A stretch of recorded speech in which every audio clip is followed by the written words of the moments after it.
ये जो बंदा तुम्हारे स्क्रीन पे आ रहा है, ये बंदा सिर्फ बिलियनियर नहीं बल्कि ये बंदा दुनिया का फ्यूचर भी डिजाइन करता है। यानी इलेक्ट्रिक कार्स, मेगा रॉकेट्स जो स्पेस जाके वापस आने की ताकत रखते हैं, और सैटेलाइट इंटरनेट जो दुनिया के हर कोने तक बिना रुकावट के चलता है। लेकिन जो बात अक्सर लोग नहीं जानते, ये बंदा भी एक टाइम पे बिल्कुल जीरो था।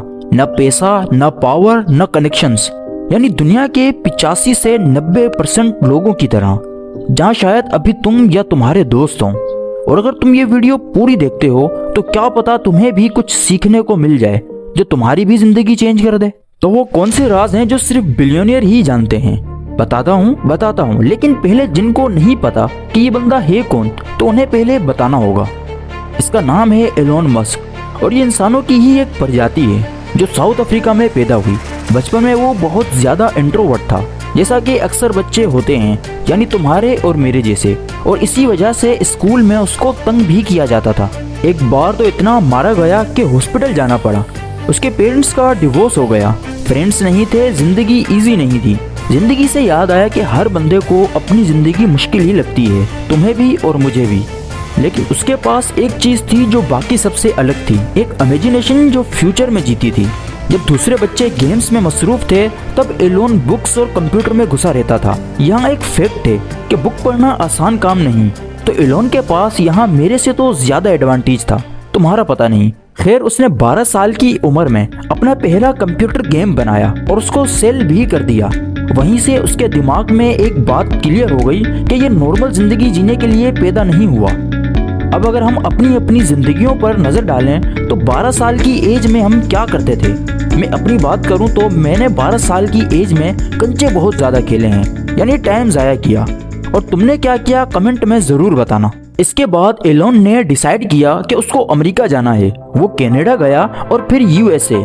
वहाँ इसने कॉलेज ज्वाइन किया, लेकिन उसका फोकस क्लासरूम में नहीं बल्कि उसका फोकस था कंपनीज बनाने में।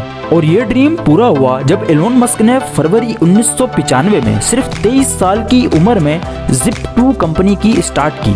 Zip2 कंपनी एक ऑनलाइन मैप और बिजनेस डायरेक्टरी थी जो उस वक्त गूगल मैप से पहले का एडवांस आइडिया था। फिर 1999 में जब Zip2 बिक गई तो एलोन मस्क को लगभग $22 मिलियन मिले। फिर यहीं से उसकी रियल जर्नी स्टार्ट हुई। 1999 में सिर्फ 28 साल की एज में उसने X.com बनाया जो बाद में पेपाल बन गया। 2002 में जब eBay ने पेपाल को $1.5 बिलियन में खरीद लिया और इसे सिर्फ 31 साल की एज में एलोन मस्क को लगभग $180 मिलियन मिले। यहाँ पर एक मजे की बात है, अगर तुम्हें या मुझे इतने पैसे मिलते तो पता है क्या होता? सपोज करो कि मेरे पास इतने पैसे हैं तो मैं महंगी कार्स लेता और एक अच्छा सा घर लेता किसी अच्छे मुल्क के अंदर, और तुम में से भी 60% लोग यही करते। मैं ये क्यों बोल रहा हूँ? क्योंकि दुनिया के 90% लोग मिडिल क्लास माइंडसेट के साथ जीते हैं। तुम और मैं भी शायद उन्हीं में से हैं। और ये लोग ऊपर क्यों नहीं जा पाते? पैसा मिलता है तो महंगी कार्स खरीदते हैं, एक अच्छा घर ले लेते हैं और सोचते हैं कि लाइफ सेट हो गई। लेकिन असली वजह ये है, ये लोग अपनी हैबिट और सोच के अंदर फंसे रहते हैं।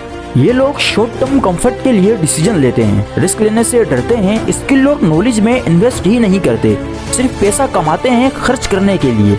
इसीलिए चाहे पैसा कितना भी मिल जाए, ये लोग फाइनेंशियली और मेंटली ऊपर नहीं जा पाते। और यही बात एलोन मस्क को बाकी 90% लोगों से अलग बनाती है। वो पैसा खर्च नहीं करता, वो अपना पैसा फ्यूचर और ग्रोथ में इन्वेस्ट करता है।